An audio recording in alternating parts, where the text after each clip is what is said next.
Bonjour à tous et à toutes et bienvenue dans cette Opinion CSC consacrée à la fracture numérique. La fracture numérique, c'est quoi ? Nous sommes en plein dans ce que l'on appelle la révolution numérique. On parle de révolution car l'usage du numérique se généralise dans notre quotidien, que ce soit à la maison ou au travail, et que cet usage ainsi que son évolution technologique sont très rapides.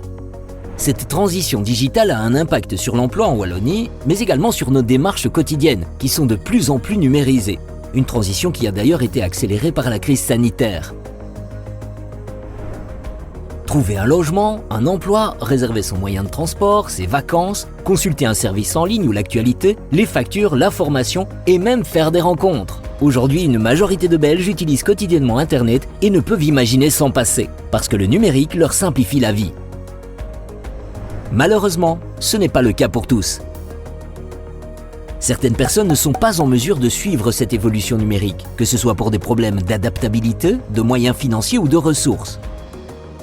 On parle alors de fracture numérique. Et cette fracture crée des inégalités sociales. Inégalités d'accès aux technologies numériques, inégalités liées aux compétences numériques, inégalités dans l'utilisation des services essentiels.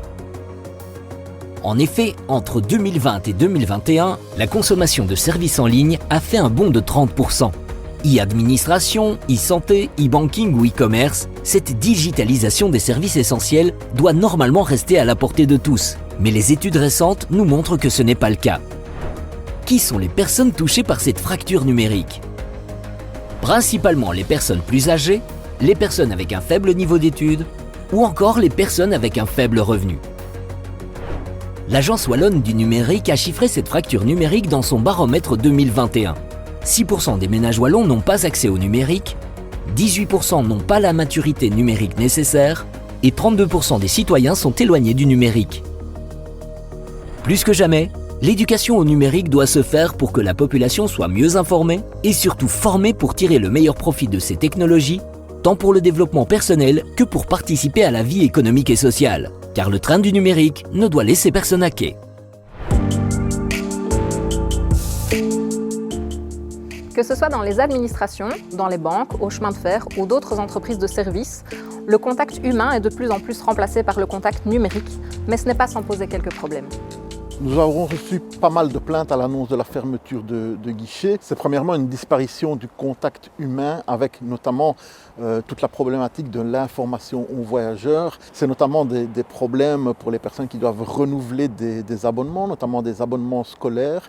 Et dans certaines régions, elles doivent parfois maintenant effectuer 50 ou 60 km en voiture pour pouvoir trouver un guichet ouvert et effectuer ce genre d'opération. C'est également aussi une fracture numérique qui s'accentue, étant donné que beaucoup de personnes souffrent encore d'illettrisme en Belgique et que d'autres personnes ne sont pas familiarisées à l'utilisation des solutions digitales. Cette numérisation pose diverses difficultés, notamment par l'utilisation de nouveaux outils qu'il faut apprendre à maîtriser de la part du personnel des services publics. C'est vrai que pour toute une série de personnes, c'est difficile de s'adapter à ces nouveaux outils, surtout que derrière ces outils, il y a de plus en plus de mesures du travail, ce qui induit des pressions parce que, il faut répondre en un certain timing et il faut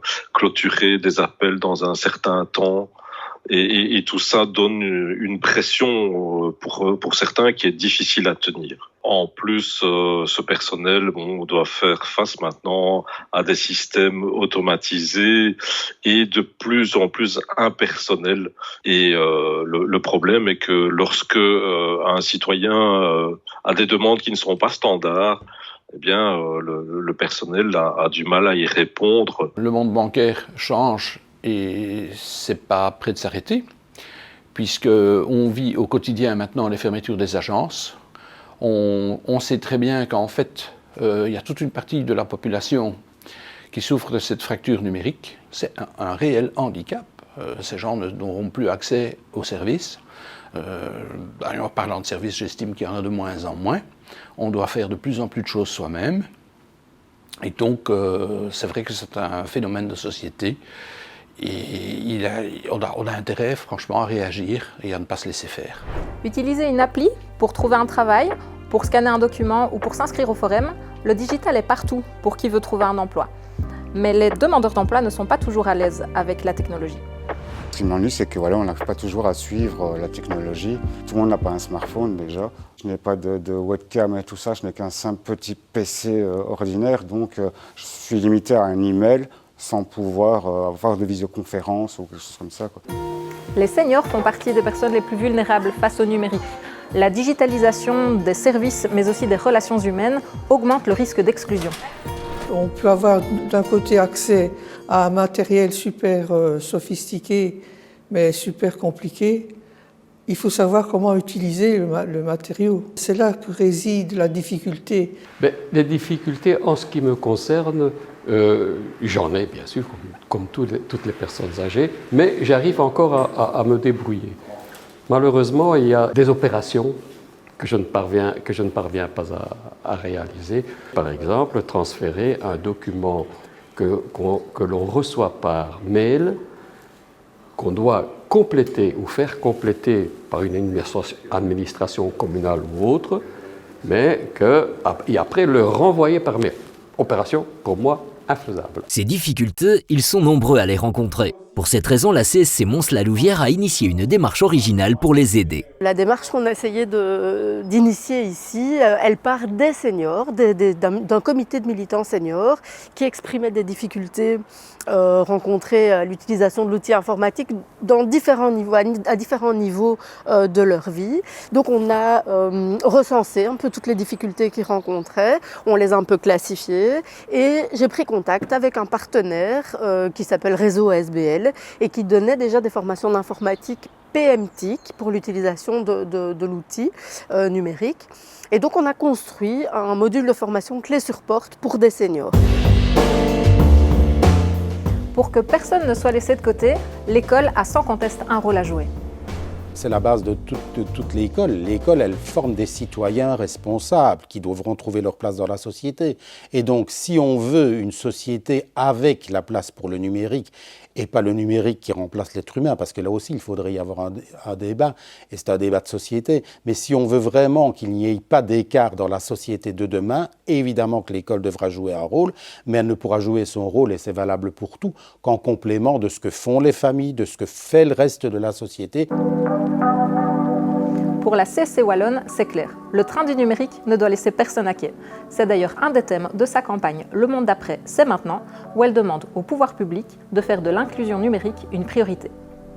C'est important déjà le nom que l'on va utiliser. Inclusion veut bien dire que l'on est proactif pour faire en sorte que globalement, on ait le moins de dégâts par rapport à cette évolution dans la vie de la société, dans la vie syndicale comprise aussi. Et donc, du côté de la CSC Wallonne, nous avons voulu être proactifs et avoir, je vais dire clairement, un cahier de revendications qui permettra, dans l'ensemble des actions que nous menons, de faire en sorte que l'on travaille sur la proximité et, je dirais, l'éducation au numérique. Et donc l'inclusion numérique, ça comporte deux volets. C'est le fait d'avoir à disposition un outil, mais que l'on sache aussi l'utiliser. Et donc pour le faire, nous demandons qu'il y ait un accompagnement.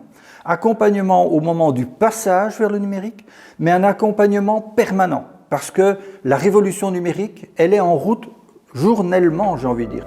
C'est ici que se termine notre émission. Vous pouvez la revoir sur Ovio et sur les différents médias de la CSC. Merci beaucoup de nous avoir suivis. À bientôt.